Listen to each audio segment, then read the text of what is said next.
Juru dugaan kasus proyek pelebaran bahu jalan Ratu Seriun di Kota Pagar Alam Dinas Pekerjaan Umum dan Penataan Ruang tahun anggaran 2023, Kejari Pagar Alam netap ketiga tersangka yang berperan juru pelaksanaan proyek singgung rugi ke negara 523 juta rupiah. Kejaksaan Negeri Pagar Alam netap ketiga tersangka juru kasus proyek pelebaran bahu jalan Ratu Seriun di Kota Pagar Alam Dinas Pekerjaan Umum dan Penataan Ruang tahun anggaran 2023 yang makan anggaran 1,4 miliar rupiah.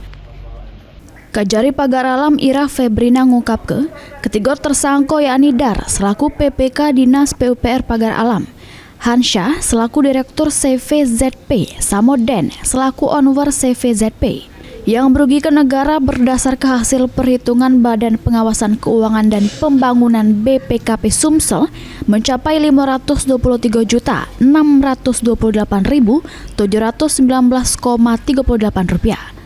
Para tersangka dijerat pasal 2 ayat 1 atau pasal 3 Undang-Undang Nomor 31 Tahun 1999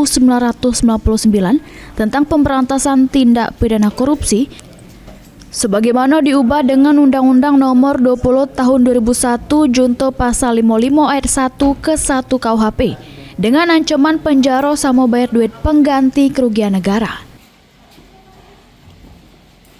Tersangka D selaku PPK garis miring KPA kedua pada Dinas PUPR Pagar Alam dalam melakukan serah terima pertama pekerjaan PHO dan serah terima hasil FHO tidak melakukan pemeriksaan terhadap hasil pekerjaan serta tetap melakukan proses pencairan pekerjaan kepada penyedia.